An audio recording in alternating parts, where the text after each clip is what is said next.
Today I finally saw that we have water in the house. There's a toilet now. I don't have to shit in a bucket anymore, which is an experience that I wish on no people ever. It sucks. But last few months has been a ride without comparison. It has been probably the most painful and challenging time since I had to drive my family to the airport when they were deported. And at the same time, it has been extremely giving, enriching, even. I've learned a whole bunch of things. And also, because I was tossed out of my natural status quo, my normal everyday life routines, all the things were just blown out of proportion. It was just eradicated. All of a sudden, bam, Mother Nature came and just messed everything up. It sucked, to be honest. But it forced me to do things that I hadn't done before. It forced me to find calm in the chaos in a way that I did not think that I had to. And because of that, I'm happy. I'm happy that things happened the way they did, and for the things I've learned because of it. I turned 36 a few days ago.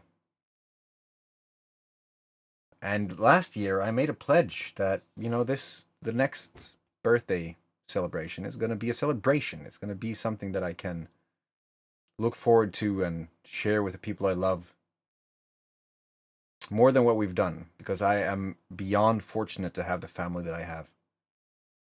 Waking up and having two wonderful, amazing kids be full of excitement because it's my birthday and they have made breakfast and getting handwritten notes. I am beyond fortunate. I have a partner whom I have realized is a part of my soul, with love that goes beyond anything that I thought love was. It's the kind of love where you basically agree together that you're going to go into the fight together. And through that fight, you're going to grow and develop together, tackling this experience of life as a unit. It has been a wild ride. But in the chaos, I have also seen that I am extremely fortunate. I'm able to do things that most people won't be able to do. I have pushed myself out of the comfort zone so many times that when I am pushed out now, it doesn't really matter. I can always get up. There's always a silver lining. There's always a lesson to be learned. There's always something that I can take from the experience. And now, I have been trying to work remotely because I don't have a normal job. I don't have any governmental aid, as I've been talking about for years now.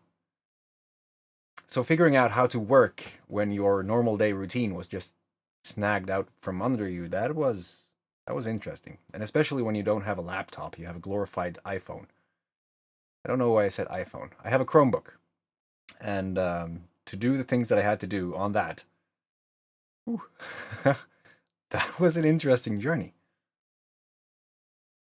But it worked. It worked out. Today, the plumber just done connecting the water.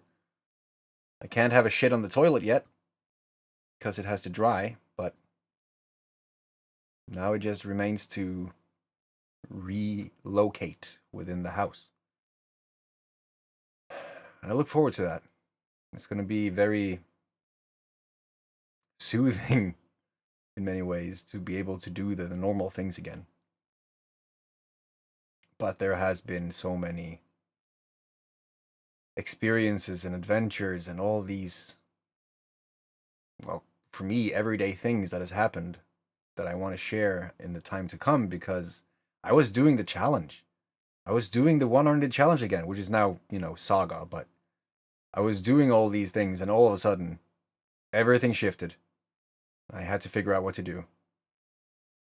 And it produced a whole bunch of things that I can do. New things. I'm going to focus 100% on Saga. I'm going to focus 100% on creating. To just create. To be a creator. I realize that I don't create nearly as much as I should. And it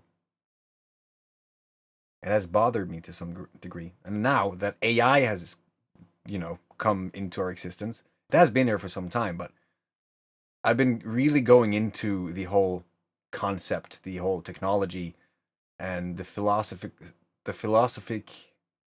philosophical questions and considerations that goes into that whole thing. Scared shitless, to be honest. I gotta admit, I am one of those people who are really advocating for this technology because it allows you to do things that you normally can't. If I did not have AI through this period, I would have been done. But I could lean on this technology and I could do things that I normally cannot do. At the same time, we have reached a point where humanity is now fucked. And that is no understatement. It pains me to see that more people are not focusing on this, to learn what this is, because it is the greatest thing that has happened in human history, probably since the invention of fire. It will disrupt things. It has disrupted things. It will change everything. It has already changed everything. But the things that are coming cannot even measure up.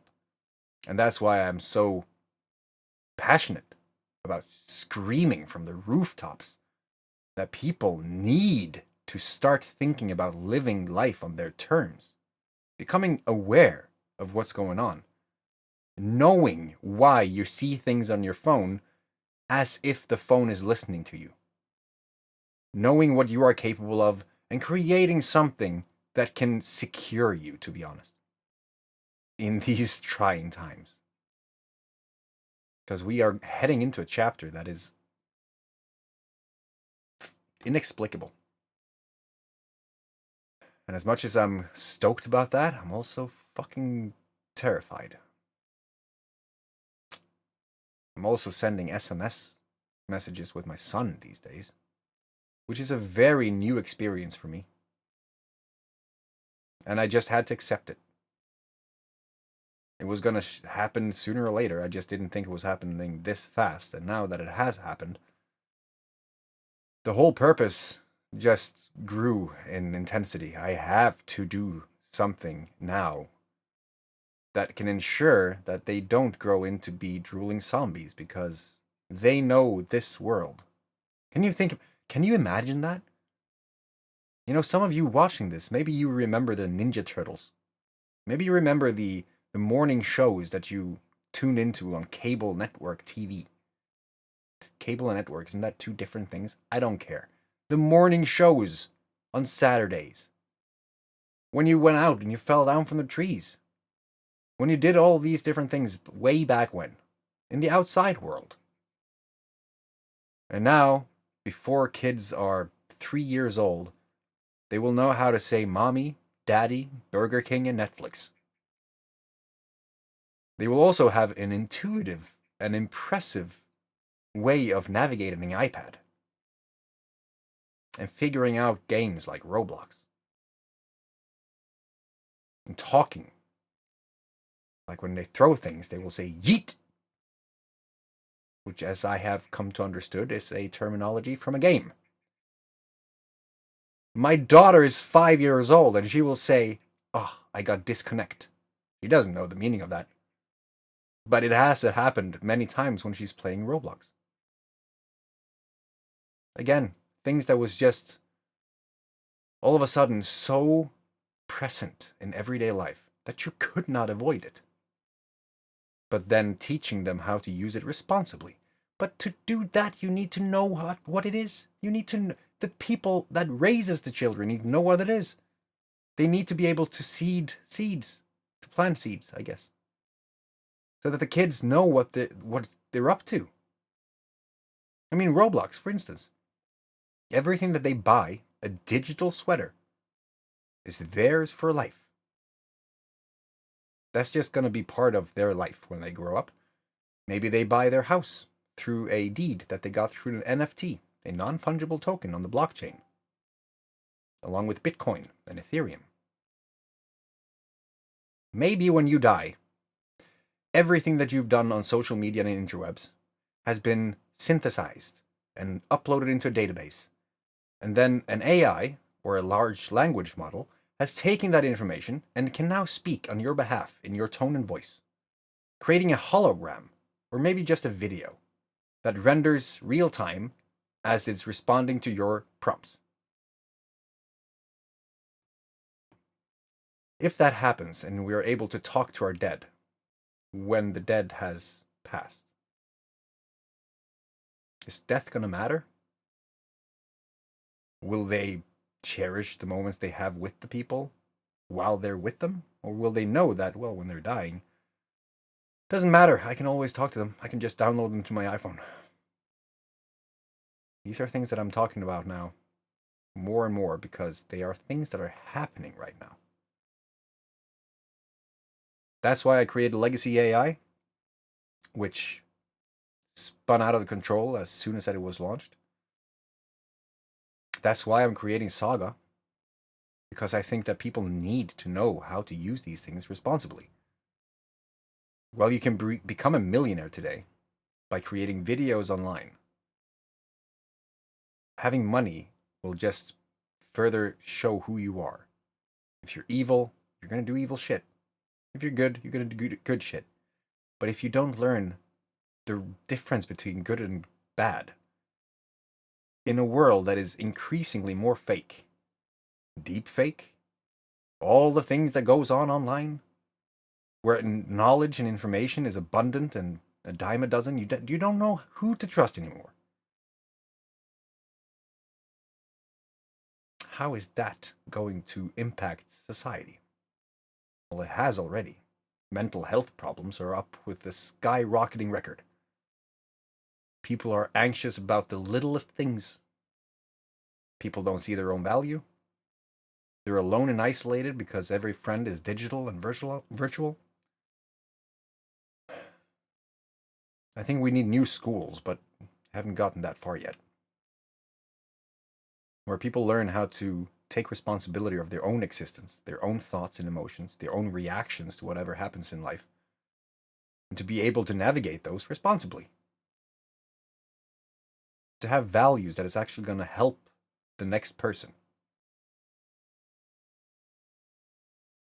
This became a rant, as always. I just wanted to make this video and just start getting more into it again. Because I've missed it. It's been hard. Shitting in a bucket. Running around with no home. And just figuring out what's going to happen when you have no idea what's going to happen. But the adventures has been amazing. I slept underneath a glacier. I had a morning coffee with playing dolphins. I was surrounded by mountains 2,000 meters high. It was beautiful. And that was just one of the adventures. And it changed my life. More on that to come. But goddamn, I hope that you see where we're at in history. I hope that you see the potential that you have, the opportunity that you have, and the responsibility that you have. Because now we have to start talking about this. En masse. Is that a word? Did I say that correctly? I have no idea. Well, I'm not going to bother you anymore. Have a fantastic day. Take care of your frickin' family. And I'll see you in the next one. Taking up the 100-day challenge. Maybe I should just start all over from the get-go. From number 1. Again. Is it then a 100-day challenge or is it a saga?